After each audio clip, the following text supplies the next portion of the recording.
Ever wondered if you're doing anything wrong with money? Or you just do things instinctively because that's what you've always done? I did, and I certainly do today.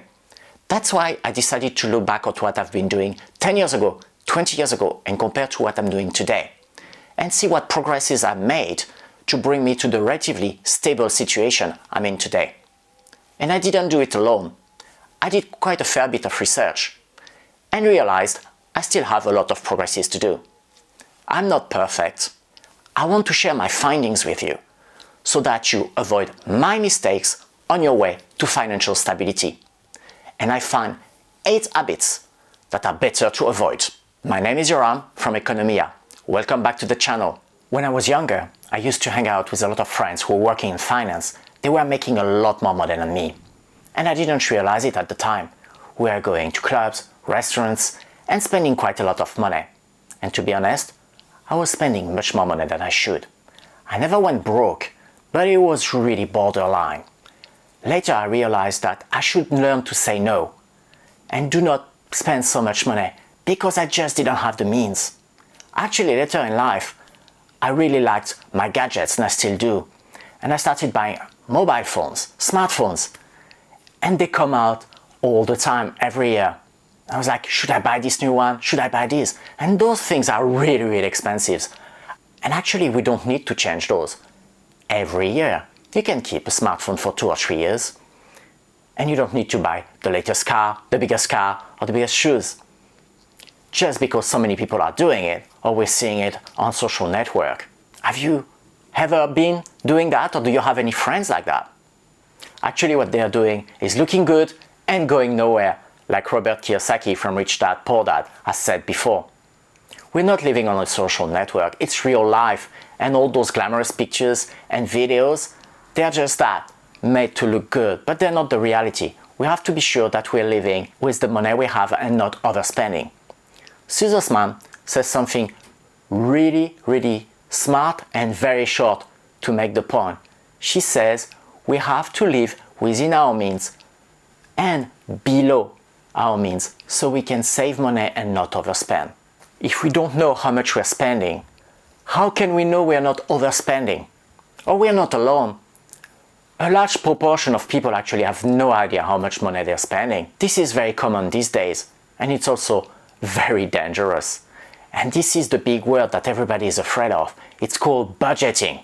That's another way of saying measuring your expense. You have to know how much money you're making.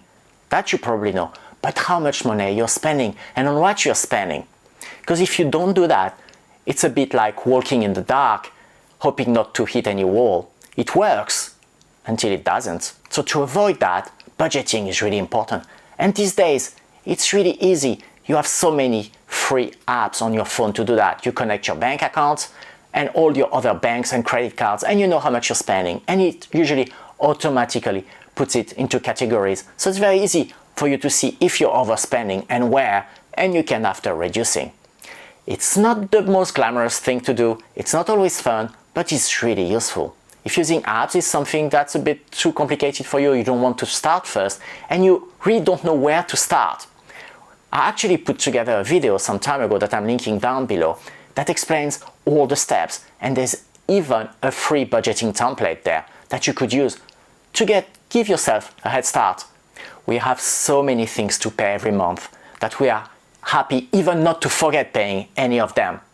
And maybe if we have money at the end of the month, it's even better. That's the way I was looking at money for the longest time, because that's the way I was taught. One day I'll have enough money to start thinking about my retirement and put money aside to invest. It's great, but it actually doesn't work so well. That's why we should consider our investment and our retirement as the first bill we should pay every month.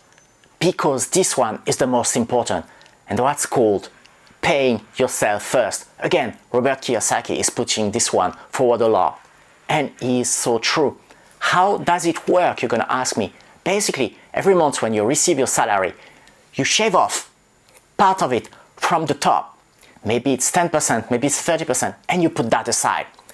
Let me give you a better explanation. With every single dollar that comes into your household, every single dollar, you take a percentage off the top.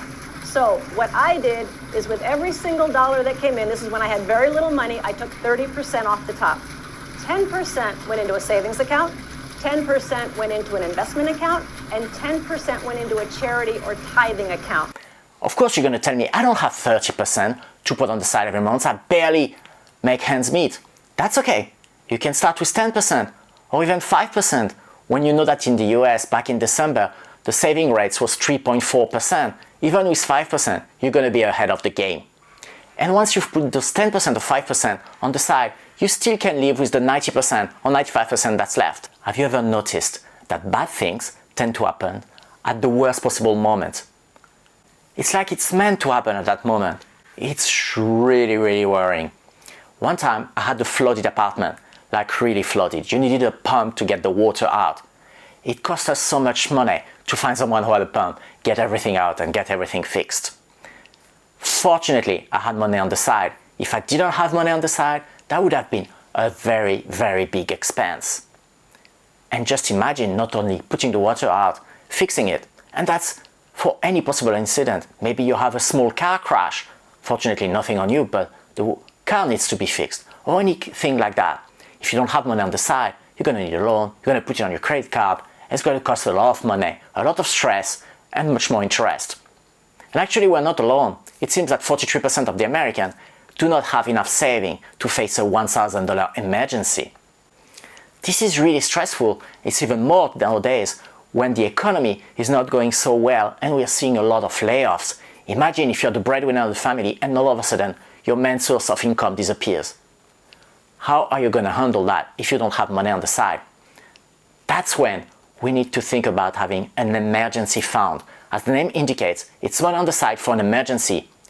This emergency fund should be able to cover your living expenses, your basic living expenses, for 6 to 9 months.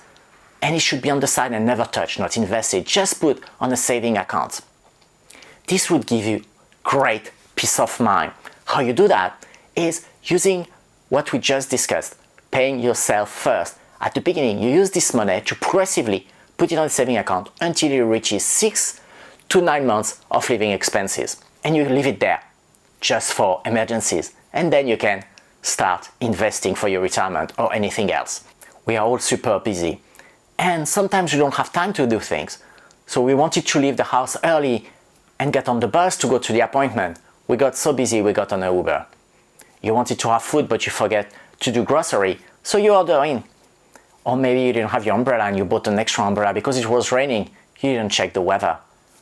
Or too late to book the vacation and you pay extra for that hotel room. That's very expensive now. Or the airplane. Does it ring a bell? All those little things that are done at the last minute. They could be done earlier and you could save some money with a little bit of planning. What we're doing when we're doing that, basically, is we are paying a lot of money for minor inconveniences. Just take the time to plan our private life the way we plan our business life.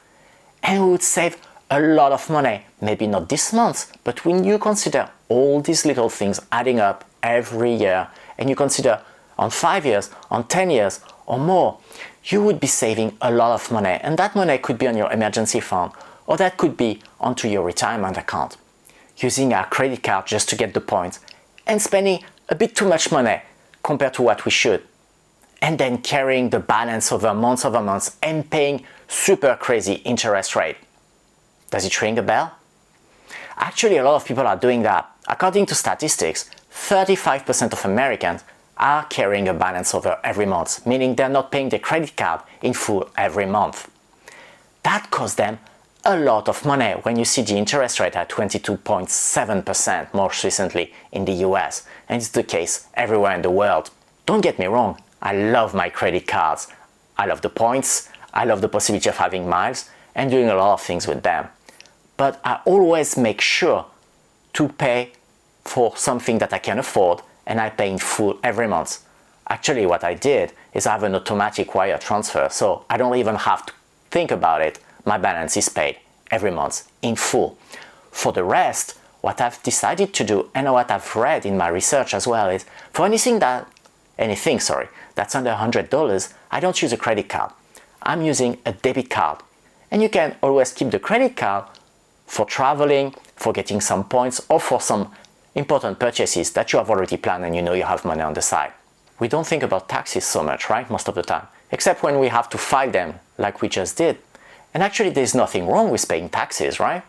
Because it gives you retirement and pension, infrastructure, security, healthcare, education, even if the level of services and what's involved in what you receive with taxes depends from one country to the other.